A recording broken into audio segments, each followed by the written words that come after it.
శ్రీమాత్రే నమః శ్రీ గురుభ్యో నమః హరి ఓం. యా దేవి సర్వభూతేషు శక్తి రూపేణ సంస్థ. నమస్తస్యై నమస్తస్యై నమస్తస్యై నమః.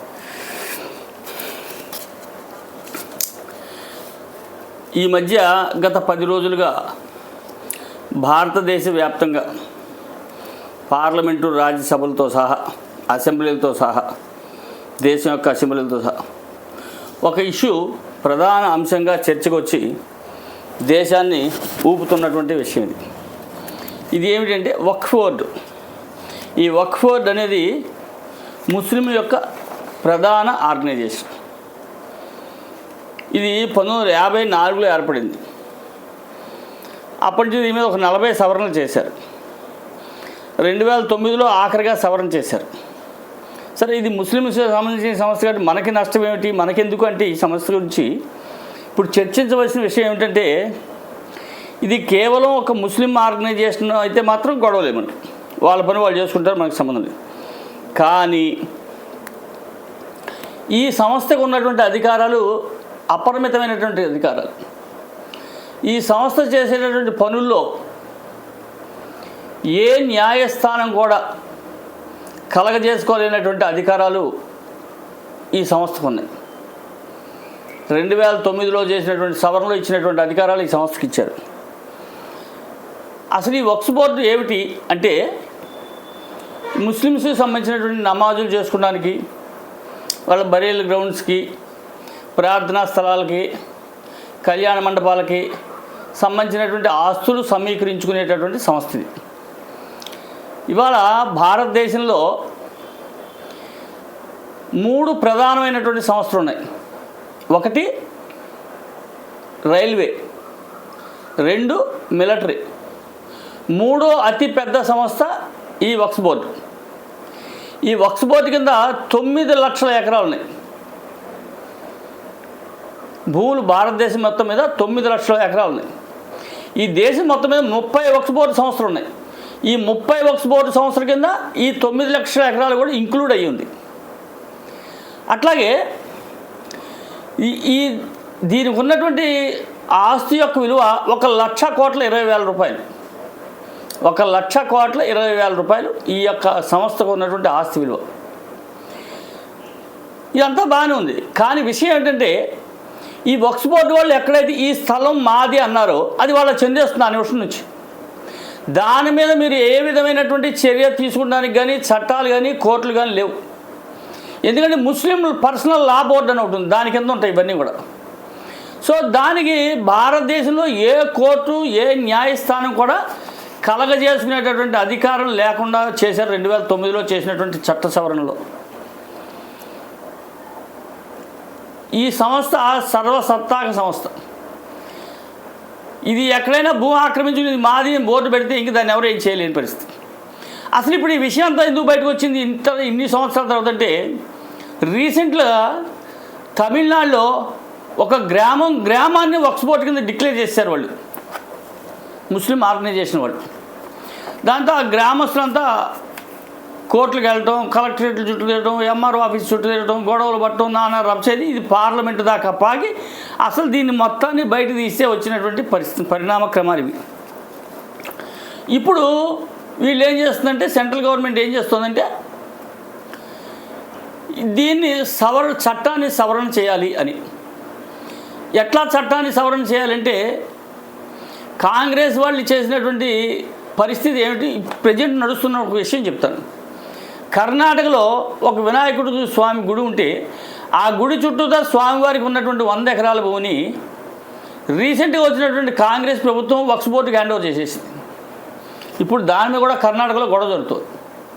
అది దేవుడు మాన్యం, హిందూ సంస్థలకు సంబంధించి, హిందువులకు సంబంధించిన ఈ ధార్మిక సంస్థలకు సంబంధించింది, ఆ గుడి డెవలప్మెంట్కి సంబంధించినటువంటిది. కానీ కాంగ్రెస్ వాళ్ళు తీసుకెళ్ళి వాళ్ళకి ఇచ్చేసారు, ముస్లిం ఆర్గనైజేషన్కి ఇచ్చారు. అట్లా వక్ఫ్ బోర్డు కిందకి 100 ఎకరాలు కేటాయించారు. మధ్యలో గుడి ఉంది. ఇప్పుడు ఆ గుడి పరిస్థితి ఏంటి, ఆ మాన్యం పరిస్థితి. ఇట్లాగే వీళ్ళు అడుగుపెట్టిన ప్రతి చోట కూడా గవర్నమెంట్లు వాళ్ళకి తలొగ్గి, ఈ చట్టానికి తలొగ్గి వాళ్ళకి ఇచ్చేస్తుంది. ప్రజలు నిస్సహాయ స్థితిలోకి వెళ్ళిపోయే పరిస్థితి వచ్చింది. కాబట్టి కేంద్ర ప్రభుత్వం దీన్ని సవరణ చేయాలని చెప్పి దృష్టి పెట్టింది. ఎట్లా సవరణ చేయాలి, ఇది ఏదో ఒక కోర్టుకు అనుసంధానం చేయాలి. ఈ మొత్తం సవరణ చేస్తూ జిల్లా కలెక్టర్లు అట్లే ముస్లింలైనటువంటి మహిళలకి కొంత అధికారాన్ని ఇస్తూ ఇప్పుడున్నటువంటి విశేషమైనటువంటి అధికారాలను తగ్గిస్తూ సమస్య వస్తే కోర్టులో పరిష్కరించుకునే విధంగా దీన్ని సవరణ చేయాలని చెప్పి తలపెట్టింది. అయితే ఇప్పుడున్నటువంటి పరిస్థితుల్లో పార్లమెంట్లో ఎంఐఎం కానీ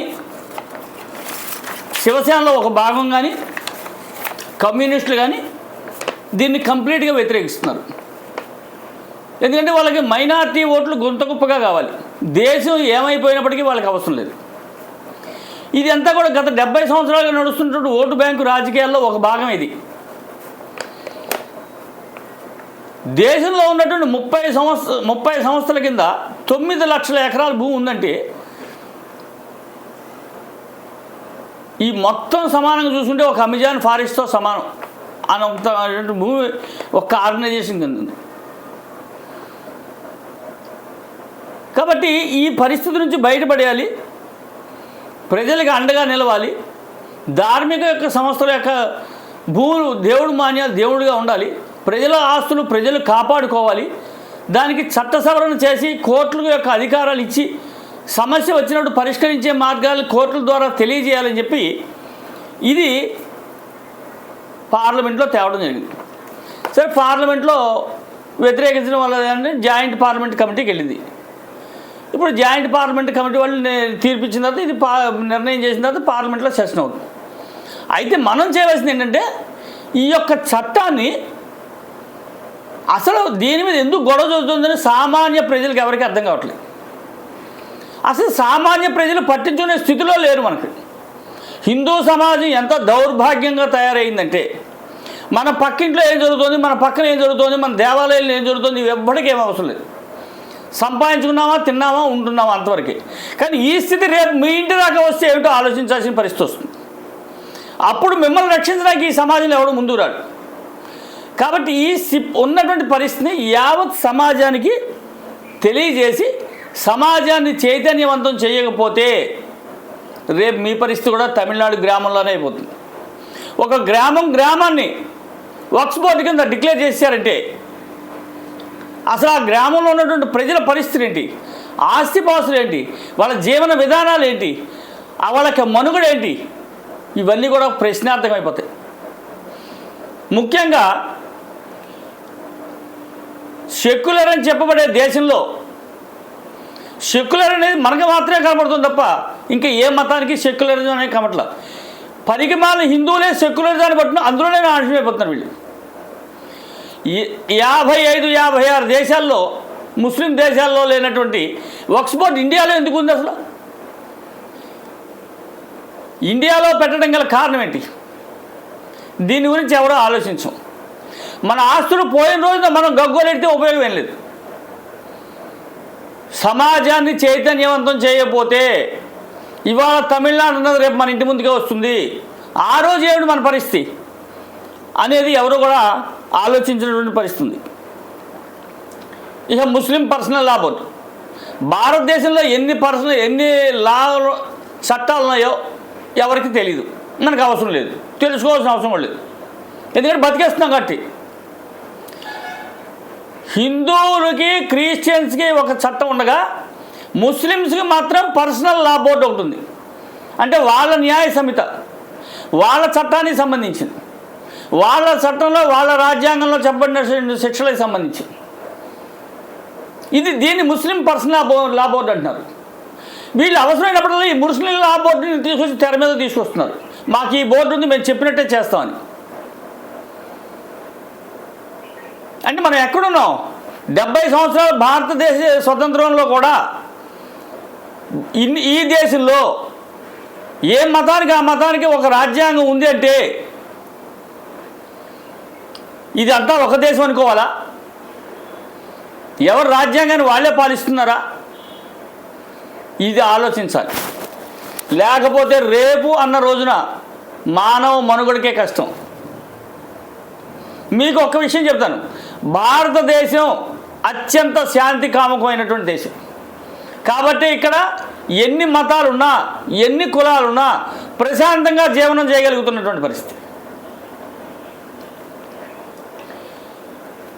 ఇంకొక ఉదాహరణ రీసెంట్గా గత 4-3 రోజులుగా జరిగింది. ప్రపంచంలో 56-60 ముస్లిం దేశాలున్నాయి, కానీ బంగ్లాదేశ్ ప్రధానమంత్రి తలదాల్చుకోవడానికి ఇండియాలోకే వచ్చింది, హిందూ దేశంలోనే వచ్చింది. ఎందుకంటే ఆవిడకి ఇక్కడే సేఫ్ జోన్ అని ఆవిడ గ్రహించింది. కాబట్టే మంది శాంతి కాముకమైనటువంటి దేశం, కాబట్టి ఎవరికైనా ఆశ్రయం ఇవ్వగలుగుతున్నా వచ్చిన వాళ్ళు వచ్చినట్టు మన్నెత్తి మీద ఎక్కేటువంటి స్థితిలో కూడా మనం తెచ్చుకుంటున్నాం. కాబట్టి ఈ మనుగడ నుంచి బయటపడాలి. కాబట్టే అయితే హిందువుల్ని మేల్కొడవడం అనేది అంత చిన్న విషయం కాదు. ఇక్కడ ఒక చిన్న ఉదాహరణ చేద్దాం. మహాభారతం నుంచి సుమారుగా కృష్ణుడికి అర్జునుడికి ఒక 40 సంవత్సరాల మధ్యలో సన్నిహిత సామాన్యం ఉంది, భావమృదులుగా. అంతటి శ్రీకృష్ణుడు అంతటి అర్జునుడు కూడా మహాభారత సంగ్రామంలో ఇరు పక్షాల మధ్య నుంచోబెట్టి రథాన్ని మధ్యలో 18 అధ్యాయాలు భగవద్గీత 700 శ్లోకాలు ఉన్నటువంటి భగవద్గీత చెప్తే కదా అర్జునుడు ఆయుధం పట్టలేని స్థితి వచ్చింది. కాబట్టి హిందువుల్ని మేల్కొల్పడం అనేది చిన్న విషయం కాదు. కాబట్టి హిందూ సమాజాన్ని నిరంతరం మేల్కొలుపుతూనే ఉండాలి. మేల్కొలుపుతూనే ఉంటే ఎప్పటికో అప్పటికి మేల్కొంటారు. అందుకే నా ఈ చిన్న ప్రయత్నం. ఈ వీడియోని 10 మందికి షేర్ చేయండి, మీ గ్రూపుల్లోకి షేర్ చేయండి. అసలు జరుగుతున్నది ఏమిటో తెలుసుకోండి. ముందుగా దేశంలో ఏం జరుగుతుందో తెలుసుకోవాలి, లేకపోతే మానవ మనుగడకే కష్టం. ఇంకొక ఉదాహరణ చెప్తాను.